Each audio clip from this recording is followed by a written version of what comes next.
In this video, I'll go through the steps that I used to create this transparent watercolor of a black-throated green warbler. These are gorgeous little birds that migrate through mid-Michigan in the fall and spring. This is actually my third time painting this warbler species. My sketch was based on a bunch of photos that I took in Northwest Ohio. I transferred the sketch to my watercolor block and masked off the foreground using liquid frisket. After pre-mixing my background colors, I began pre-wetting my paper in preparation for a wet-on-wet wash. I wanted the page to be evenly wet with no puddling or dry spots. I usually hit it with water a few times and inspect it carefully before starting to bring in the paints. I tilted the paper using a small block of wood so gravity will help pull the paint down the page. Starting at the top, I used a 1-inch flat brush to put in my sky color of phthalo and cerulean blue. As I moved down the page, I started shifting to my green colors. Those were made with sap green, ultramarine blue, and yellow ochre. While the page was still evenly wet, I switched to a number 4 round brush and started bringing in some suggestions of branches in the background. These were done with phthalo green desaturated with Indian and cadmium reds. The wet paper should carry the pigment around, making it look nice and blurry. After those went in, I started putting in some sap green and lemon yellow to infer some distant background foliage. With those colors added, I hit everything with the hairdryer to lock in the blurry background. I wanted to have a little more suggestion of middle ground with a few sharp edges, but not a lot of contrast, sort of looking like some leafy shapes. I glazed in a few passes with a mix of sap green and lemon yellow. In other areas, I brought in a little chrome orange to the mix in order to desaturate and warm up the greens. I wasn't particularly trying to paint specific shapes. Instead, I just sort of scumbled around with the brush to add some texture. Later passes used other dark green mixes to have a transition from the bottom of the page to the top. This will lessen the contrast of the bottom blurry branches, which were a little darker than I initially wanted. With that done, I thought the background was close enough to remove the frisket, revealing the white of the paper. Afterwards, I transferred my main lines of the foreground sketch using a tracing paper transfer. Now that the foreground lines were in place, I quickly blocked in some shadows using a mix of dioxazine purple and my sky colors to establish the scene's main lighting. After that, I went about covering all the white spaces with the lightest local colors and will later glaze in additional layers of paint to build up to the full depth and detail. For most of the rest of the painting, I was using a number 2 round brush.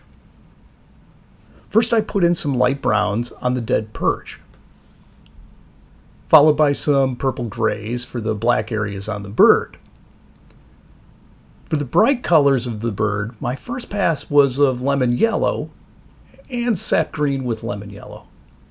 After that, I added some passes of my background green to the branches that I wanted to recede into the background.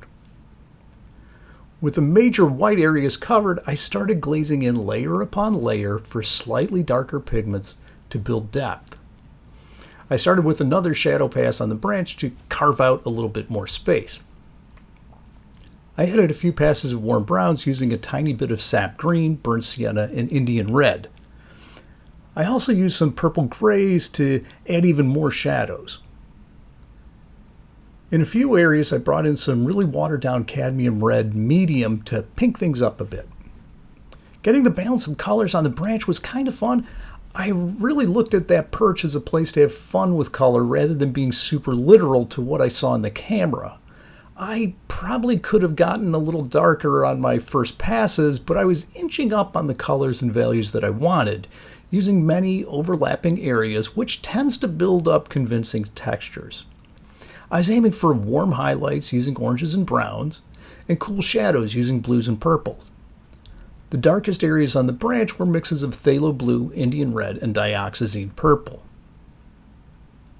With so much attention paid to the perch, I needed to spend some time on the bird. Using some of my same darks from the branch's shadows, I began painting in the darkest parts of the wings. Then came more glazes of yellows and greens to the back and the face.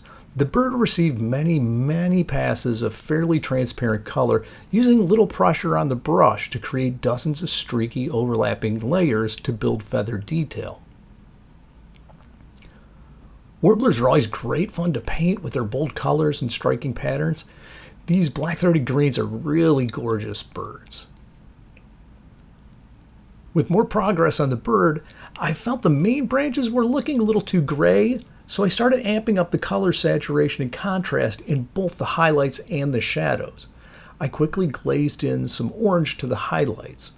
That should help them have better color harmony with the warbler's saturated yellow greens.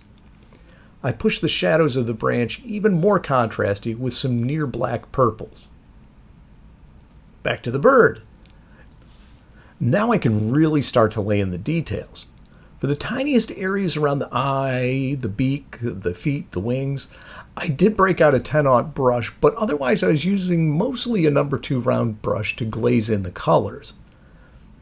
You can see from the Butcher's Tray palette that I'm mixing colors with less water and getting a little more opaque later in the painting. This bird's pose is a little unusual because we're looking mostly at the bird's back rather than a more typical side view. We only get a glimpse at what the bird's named for, its black throat. But as a trade-off, we get a nice look at its yellow-green back. It can be fun to work away from the standard profile poses that you typically see in paintings. I usually wear a magnifying headband visor for many of the tiniest details, especially late in a painting when I've gotten all the big shapes rendered. Apparently, my hands are capable of dealing with a lot more detail than my eyes are. When painting, I mainly use 2 different watercolor palettes, a well plate and a Butcher's Tray. Early in a painting, when you're covering larger areas, the well plates are great because they hold a large volume of paint. Later in the painting, I'm mostly using the Butcher's Tray, which holds smaller amounts of paint. A big advantage of the Butcher's Tray is that I can mix up colors and re-wet them. And what you see on the tray is exactly what you're going to be putting on the paper.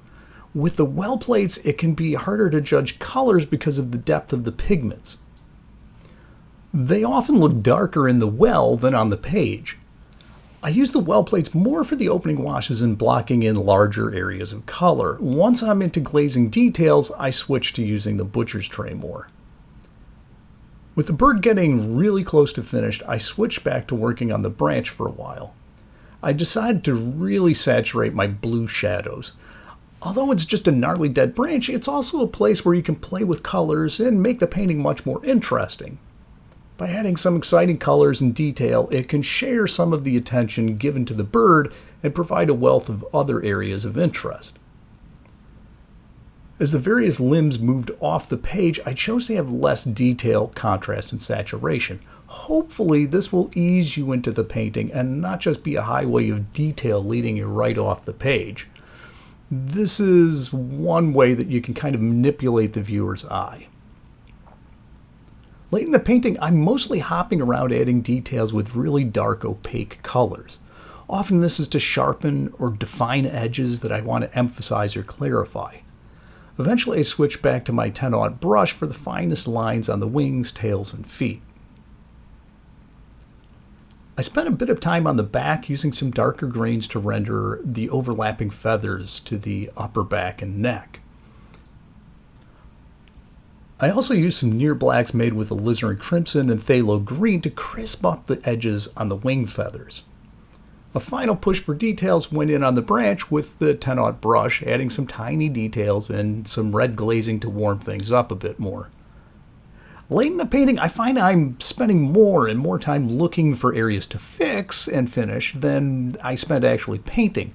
Often I'll put the painting away for a few hours or even a day and come back to it because you see it differently after a break and notice things that need attention. Eventually, after picking away at the bird a bit more, I felt it was finished. So there you have it. A 9x12-inch transparent watercolor of a black-throated green warbler. It was a fun one to work on. Thanks for watching.